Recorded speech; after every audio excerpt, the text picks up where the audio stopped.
July 20 രാവിലെ കർണാടകയിലെ ഷിരൂരിൽ മണ്ണിടിച്ചിലിൽ ഒരു മനുഷ്യന് വേണ്ടിയുള്ള തിരച്ചിലിൽ രക്ഷാപ്രവർത്തകർ. കോഴിക്കോട് സ്വദേശി ലോറി ഡ്രൈവറായ 30-കാരൻ അർജുനെ കാണാതായി. അന്നേക്ക് 5-ാം ദിവസം. നെഞ്ചിടിപ്പോടെ പ്രതീക്ഷയിൽ മലയാളികൾ. ഉയർത്തെഴുന്നേൽപ്പിനായി ഒരിറ്റ് കണ്ണീര് പൊഴിക്കാതെ ഉറക്കമില്ലാ രാത്രികളിലായി കാത്തിരിക്കുന്ന കുടുംബം. മലയാളികളെ ഒന്നടക്കം പ്രതീക്ഷയുടെ മുൾമുനയിൽ നിർത്തിയ വാർത്തയായി മാറിയിരുന്നു അർജുൻ. പിന്നെവിടെയോ എപ്പോഴോ പത്രത്തിലെ ആദ്യ തലക്കെട്ടിൽ നിന്ന് ഒരു ചെറു ചതുരത്തിലേക്കായി ഒതുങ്ങിയ ഓർമ്മയായി മാറി. സെപ്റ്റംബർ 25 അർജുനെ കാണാതായി 71-ാം ദിവസം. പ്രാർത്ഥനകൾക്കും പ്രതീക്ഷകൾക്കും വിരാമമിട്ട് അർജുനെ ഗംഗാവലി നദിയുടെ ആഴത്തിൽ നിന്ന് കണ്ടെത്തി.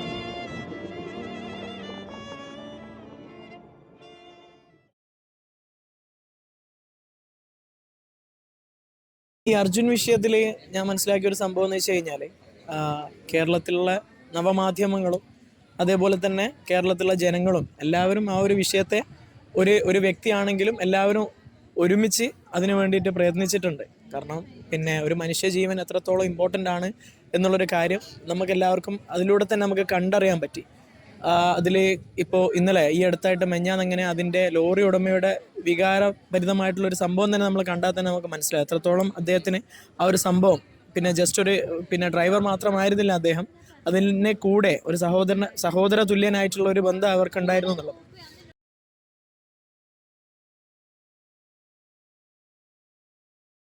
ഈ ഒരു സമയത്ത് ഏറ്റവും പെട്ടെന്ന് തന്നെ പോലീസും അതുപോലെ തന്നെ ഗവൺമെൻറ്റും വേറൊരു സംസ്ഥാനം ആയതുകൊണ്ട് തന്നെ അവരെത്രയും പെട്ടെന്ന് ഇടപെടേണ്ട ഒരു സാഹചര്യം ഉണ്ടായിരുന്നു. ഇത്രയും പെട്ടെന്ന് ആക്ഷൻ എടുക്കേണ്ട ആ ഒരു സന്ദർഭത്തിൽ ആക്ഷൻ എടുക്കാതെ അത്രയും സമയം വൈകിപ്പിച്ചതുകൊണ്ടാണ് ഈ ഒരു പ്രശ്നം ഇത്രയും രൂക്ഷമായതെന്ന് ഞാൻ മനസ്സിലാക്കുന്നു. അർജുനെ പോലെ ഒരു സാധാരണ വ്യക്തി അല്ലായിരുന്നു അതിൻ്റെ ഉള്ളിലുള്ളത് എങ്കിൽ തീർച്ചയായും ഇത്രയും ഒരു ലാഗ് ആക്കുമെന്ന് എനിക്ക് പേഴ്സണലി തോന്നിയിട്ടില്ല.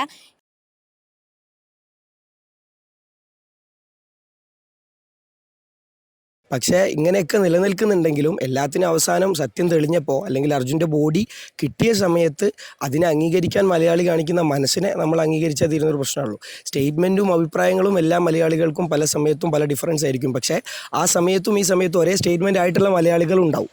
ആ സമയത്തും നല്ലത് മാത്രം പറഞ്ഞ മലയാളികളുണ്ടാവും. ആ നല്ല മെറിറ്റ് സൈഡിനെ മാത്രം കണ്ടാൽ തീരുന്ന പ്രശ്നമുള്ളൂ എന്നുള്ളതാണ് എൻ്റെ ഒരു അഭിപ്രായം.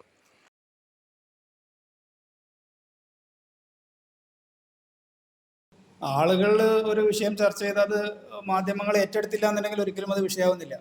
അത് വളരെ ചുരുങ്ങിയ വൃത്തത്തിൽ മാത്രം പരിമിതപ്പെടുന്നു. നേരെ മറിച്ച് എത്ര ചെറിയ വിഷയമാണെന്നുണ്ടെങ്കിലും അത് മാധ്യമങ്ങൾ ഏറ്റെടുത്തു കഴിഞ്ഞാൽ അത് വലിയ വാർത്തയാക്കാനും എല്ലാ ജനങ്ങളിലേക്ക് എത്തിക്കാനും പറ്റുന്നു എന്നുള്ളതാണ് പൊതുവെ നമ്മൾ കണ്ടുവരുന്ന ഒരു അഭിപ്രായം.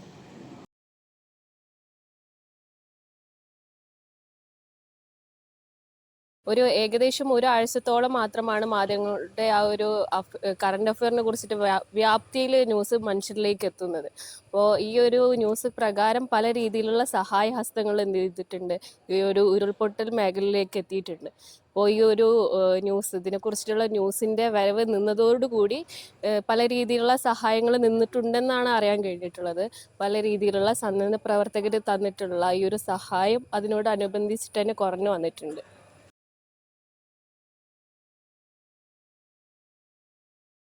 ഡേ ടു ഡേ അപ്ഡേറ്റ് ആയിട്ട് നമ്മൾ ഓരോ കാര്യങ്ങൾ മനസ്സിലാക്കുന്നത് വരെ ഈ മീഡിയാസ് ത്രൂ ആണ്. പക്ഷേ ആ മീഡിയാസിനെയാണ് നമ്മൾ ഓരോരുത്തരും ഒരു ചെറിയ മിസ്റ്റേക്ക് കാരണം അവരെ കുറ്റപ്പെടുന്നത്. അത് നമ്മളെ മനുഷ്യ സമൂഹത്തിൻ്റെ ഒരു പ്രശ്നം തന്നെയായിട്ട് നമുക്ക് കാണാം. കാരണം ഒരു വ്യക്തിയുടെ നന്മയെ കൂടുതൽ ആളും പ്രോത്സാഹിപ്പിക്കില്ലെങ്കിലും ആ ഒരു മീഡിയ ചെയ്യുന്ന ഒരു ചെറിയൊരു മിസ്റ്റേക്കിനെ നമ്മൾ ന്യായീകരിക്കുകയല്ല, മറിച്ച് ആ മിസ്റ്റേക്സ് പാടില്ല. പക്ഷേ ആ മിസ്റ്റേക്സ് വളരെയധികം സെൻസേഷണൽ കണ്ടന്റ് ആവുന്ന രീതിയിൽ ആ മിസ്റ്റേക്സ് മാത്രം ഹൈലൈറ്റ് ചെയ്ത് പെടുന്നുണ്ട്. തീർച്ചയായിട്ടും ആ ഒരു പ്രവൃത്തി നല്ലതായിട്ട് തോന്നുന്നില്ല.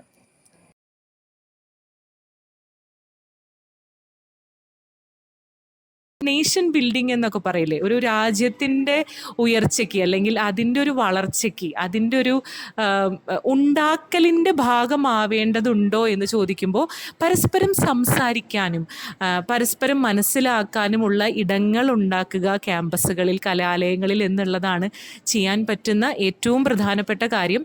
ഫറൂഖ് കോളേജിൽ ഏറ്റവും കൂടുതൽ നടന്നുകൊണ്ടിരിക്കുന്ന കാര്യം അത് തന്നെയാണ്. അതുകൊണ്ട് തന്നെയാണെന്ന് തോന്നുന്നു ഇവിടുത്തെ പെയിൻ ആൻഡ് പാലിയേറ്റീവും അല്ലെങ്കിൽ മറ്റു NSS പോലെയുള്ള മറ്റ് സംഘടനകളിലൊക്കെ ഒരുപാട് പ്രാതിനിധ്യവും അതിൽ നിന്ന് കഴിഞ്ഞു വരുന്ന കുട്ടികൾക്കുണ്ടാവുന്ന സോഷ്യൽ കമ്മിറ്റ്മെൻറ്റ് അതിൽ വളരെ വലിയ മാറ്റമാണ് നമ്മൾ കണ്ടുകൊണ്ടിരിക്കുന്നത്. അപ്പം ഇടങ്ങളാണ്, സംസാരിക്കാനും മനസ്സിലാക്കാനുമുള്ള ഇടങ്ങളാണ് ഏറ്റവും മുഖ്യമായിട്ട് ക്യാമ്പസുകളിൽ വേണ്ടത്.